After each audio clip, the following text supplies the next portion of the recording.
Salam əziz kanal izləyiciləri, əziz abituriyentlər. Bu videoda mən sizə İmadəddin Nəsiminin Ağrımaz qəzəl haqqında məlumat verəcəm. Qəzəli beyt-beyt təhlil edəcəm, çətin tipli sözlərin izahını verəcəm.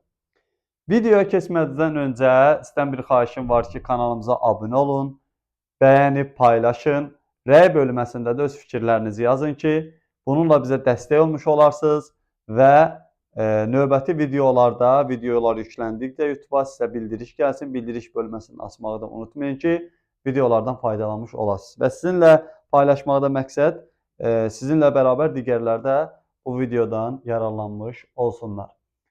Ağrımaz qəzəli İmadəddin Nəsiminin təriqət şeirlərindən biridir. Qəzəlin hər beytində İmadəddin Nəsiminin haqq üçün, haqq ədalət üçün çırpındığını, siz bilirsiniz ki, İmadəddin Nəsimi 1417-ci ildə Hələb şəhərində tutulur. Yəni onu dinsiz, Allahsız, imansız adlandıraraq dərsin soyub edam ediblər. Bu şeirdə ömrünün son illərində yazılmış qəzəllərindən biridir. Burada ağrımaz sözü, əziz abituriyentlər, əziz şagirdlər, ağrımaz sözü yəni kar etməz mənasında, həqiqətən də ağrımaz mənasında ki, məsələn bir yerin ağrıması mənasında, bir zərər gəlməz mənasında fərqli mənalarda işlənir. Bir şey də yadınızda saxlayın, qəzələ keçməmişdən öncə bir şey fikrinizə səsləndirim bir fikir olaraq. Klassik Azərbaycan ədəbiyyatında can-canan mövzusu sevgili yarla bərabər Allah və bəndə arasında ünsiyyətdən söhbət, dialoqdan, yəni can-canan, Allahla bəndə arasındakı fikir də söylənilir. Yəni orada canan deyəndə Allaha da nəzərdə tutulur, tək elə sevgili yar mənasında deyil. Bu qəzəldə də onun şahidi olmuş olacağıq. Qəzəl əruz vəznindədir. Əruzun rəməl bəhrində yazılıb, 9 beytdən ibarətdir. Birinci beyt mətlə, sonuncu beyt məktəb beytdir. Sonuncu beytdə İmadəddin Nəsimi öz adını çəkir, amma özünə müraciət etmir. Qəzəlin quruluşu haqqında bunları yadınızda saxlayın. Gəlin indi beyt-beyt biz səsləndirək. Cana sən canından nə kim gəlsə ciyərlər ağrımaz, haqq bilir bir zərrə neştərdən damarlar ağrımaz. Cana sən candan, yəni baxın ikinci can sözü, burada qeyd olunan can sözü İmadəddin Nəsimi Allahı nəzərdə tutur. Deyir ki, cana sən candan, yəni Allahdan nə kim gəlsə ciyərlər ağrımaz. Haqq bilir, Allah bilir ki, həqiqət bilir. Haqq bilir ki, bir zərrə neştərdən damarlar ağrımaz. Bir zərrə, yəni bir balaca neştər arının sancan zaman iynəsi o zəhəri tökdüyüdür. Bir zərrə neştərdən damarlar ağrımaz. Yəni səndən canan deməklə o ilahidən gələn bəlanı elə qəbul edir ki, həmin o zəhərdə olsa, yəni ağrımaz da bunu. Çünki o haqq yolundadır, Allah yolundadır, ilahi eşq yolundadır. Şaha mehirdənmidir ya mehrindənmidir ya aşinalıqdanmıdır? Cismimiz sərta qədən min gəz yararlar ağrımaz. Şaha deyəndə ey şah, burada Allahı nəzərdə tutur. Ey Allah, sənin mehrindənmidir, sənin deyir ki, nəzakətindən, mehribanlığından, gözəlliyindən, nəvazişindənmi, yoxsa aşinalığındanmı? Yəni sənin mənə o belə deyək də sevgindənmidir? Cismimiz sərta qədən min gəz yararlar ağrımaz. Cər cismimi başdan ayağa yararlar, amma ağrımaz. Niyə? Çünki haqq yolundadır. Haqq ədalət yolundadır. İlahi eşq yolundadır. Fitvasından zahidliyin nahaq məni gər soyalar, qəm deyil səndən şaha, görcək damarlar ağrımaz. Fitva nədir? Fitva dini hökmdür. Zahiddəki dindar, yəni o hökmü verən şəxsdir də. Dini mövqeyi olan bir şəxs. Deyir, hökmü verən zahidi, zahid hökmü verdi, nahaq məni gər soyarlar. İmadəddin Nəsimi, bayaq qeyd elədi, 1417-ci ildə Hələb şəhərində edam edirlər. Bu Nəsimi filmində də var. Çox dəyərli aktyorumuz, xalq artisti Rasim Balayev də Nəsimini orada canlandırıb.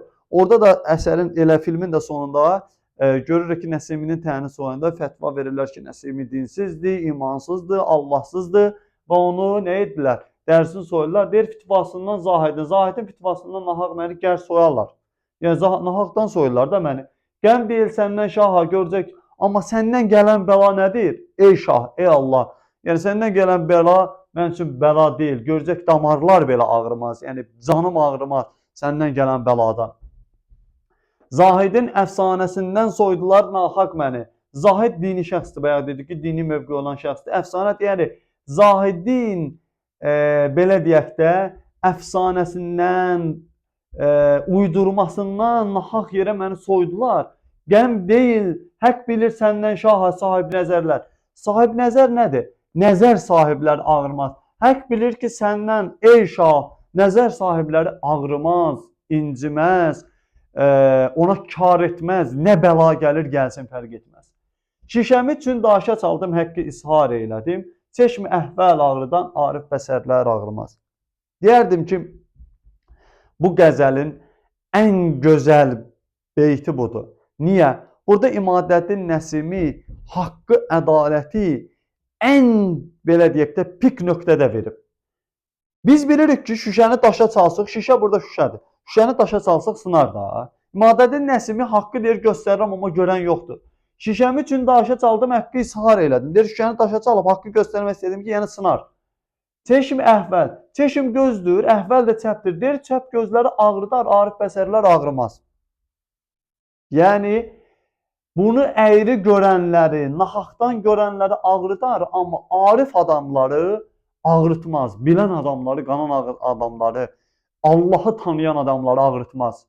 Allah Allah deyib, onun belə deyək də, mikrofona baxıram herhalde, Allah Allah deyib, onun arxasınca, belə deyək də, din adı altında müxtəlif yollara əl atanlar çeşmi əhvəldir. Amma əsl arif adamları deyir, haqq üçün ölüm, haqq üçün bəla heç vaxt onları ağrıtmaz. Zahidin bir barmağın kəssən dönər həqdən qaçar, gör bu gerçək aşkı sərpa soyarlar ağrımaz. Filmin sonunda da var. Orada deyir ki, İmadəddin Nəsiminin gətirirlər edama, edamda onun dərsini soyarlar. Zahid fətva verir ki, bu murdardır, dinsizdir, Allahsızdır. Bunun bir damla qanı hara düşərsə, ora murdardır. Bu da gəlir, təsadüfdən gəlir elə həmin o, yəni haqqı bərqərar olmaq üçün, təsadüf deyil təbii ki bu. Qan gəlir Zahidin barmağına düşür, təbii ki o barmaq kəsilməlidir. Fətvanı verəndə Zahid fətvanı verir. Deyir, Zahidin bir barmağını kəssən dönər, haqdan qaçar. Deyir, həmin Zahidin, yəni barmağına qan düşmüş də, normalda kəsilməli idi. Bir barmağın kəssən dönər, haqdan qaçar. Gör bu gerçək aşıqı sərpa soyarlar. Deyir, bir barmağa görə haqqı inkar edən Zahid bir barmağın kəssən haqdan qaçar. Amma bu gerçək aşıqı, İmadəddin Nəsimi özün gerçək aşıq adlandırır. Gerçək aşıqı başdan ayağa soyarlar, amma ağrımaz, ona kar etməz. Tabi, yəni bu bəlalara tab edir, dözür. Cəhl-i namərdin qaçan meydan günündə yeri var. Ər bilir meydan qədrin, kim qədərlər ağrımaz.